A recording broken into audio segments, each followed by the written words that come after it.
In this video, I'll be showing you the best combination for Ryuji, Kenichi, and Shindo Life 2.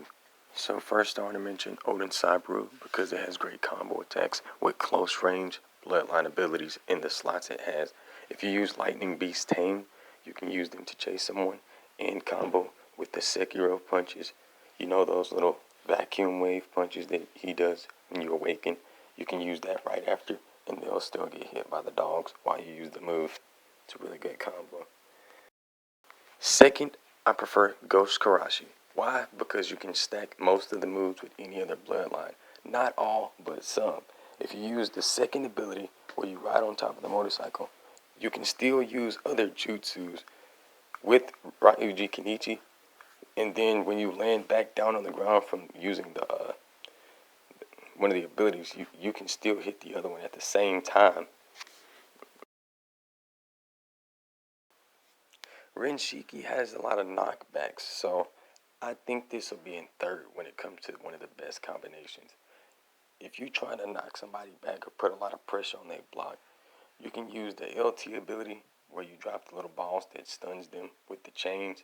Then you can use the low HP mode and then use the dragon ability for the awakening move. And it almost two taps. It has a lot of damage to it. It's one of the strongest moves. But there is something stronger. Shindai Rengoku is hands down the strongest bloodline. With the Susanoo-tailed spirit, you already know how much damage you can do with the clones, the counter, and the quick acting meteorite with the blue flames and the truth seeking orb. And then you pair that up with the strongest Taijutsu bloodline, you're unstoppable. If you use the truth seeking orb, you can quickly stun somebody, it auto tracks, and it's almost unbanishable. And it doesn't require a hand sign. You can use that with the Sekiro punches also, or you can use that with the low HP mode. If you have both forms, or you have low HP mode, and then you use that with the Susanoo-tailed spirit, it's just going to be too strong. They're both banned and they're both limited from PvP. That just goes to show how good they are. Now, even though I explained in depth how good they are, my friend decided to spare the previous match we had. My buddy Texco loves Rock Lee. It's his favorite character. I don't blame him. He is pretty sauced, I'm not gonna lie. He decided to use Kenichi with Ryuji Kenichi. That's sort of like the same thing. They both have auto dodging. They both have opposing skill. It's not bad, but if I was using base Kenichi, I would try to combine it with Divination. But for regular Ryuji Kenichi, I wouldn't try to mix it up with the same thing. It's not bad. You can do a reset combo, drag somebody with the scarf if you press LT, and then M1 them again. But he needed to use a bit of counters in his moveset, and he didn't have any. He did have long range moves like Raikichizen, and as you can see, that really messed me up. Had he used Shindai Rengoku with Ryuji Kenichi, this match would have been over. He did beat me in this round, I'm not gonna lie. Because I was using some trash bloodlines. Like, I don't know what I was thinking. Or I must have used them. And I tried to see if Curse Spirit could like stun him, but nah, it didn't work. Some quick acting moves can get around the auto dodge of some transformations, but you gotta get real lucky. He beat me. Alright, this was our final fight. Earlier we did a 2v2, me and Toxic versus him and Sheesh.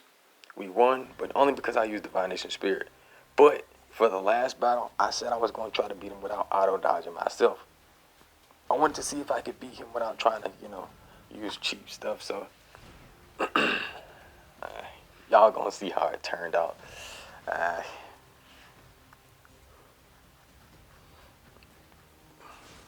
I tried to adapt to his fighting style. I wish y'all would have seen it earlier.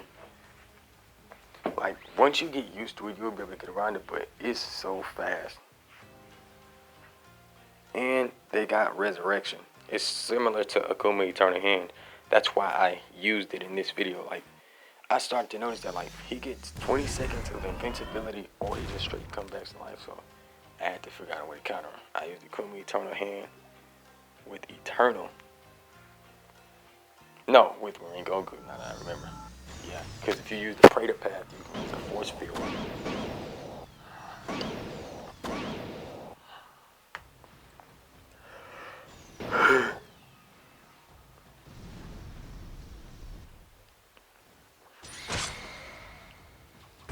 He never usually puts counters in his moveset.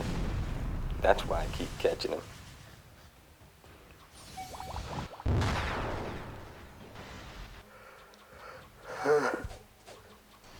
Hit him with the wave, that move.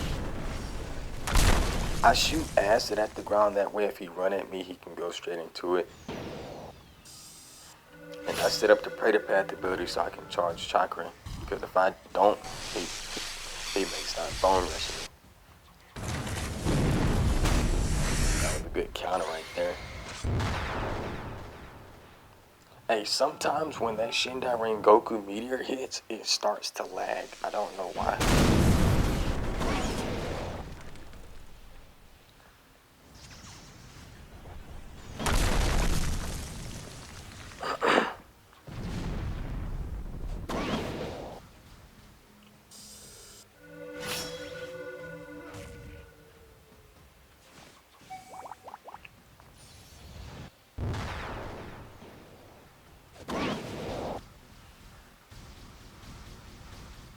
He kind of messed up right there.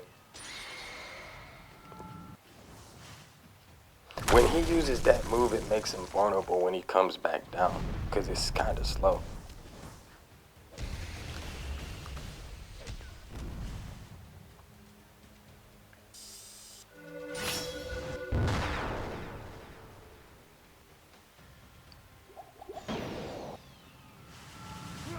That was epic.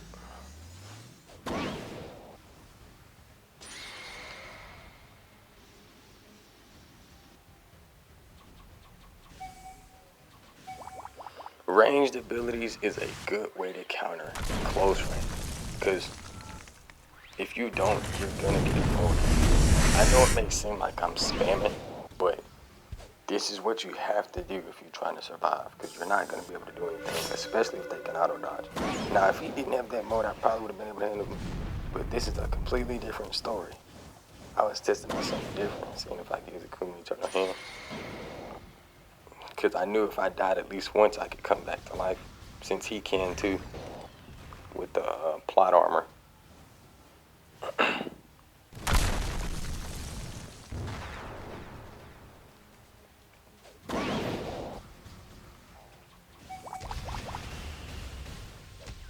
There it goes. I played it smart with putting up a force field.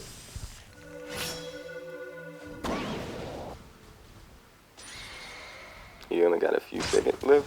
Good thing I put a Kumi Eternal hand there.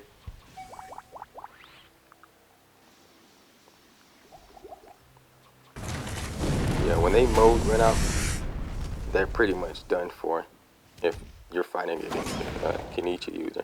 It's like they get a short burst of energy. They do good, but when they drain, they get completely exhausted.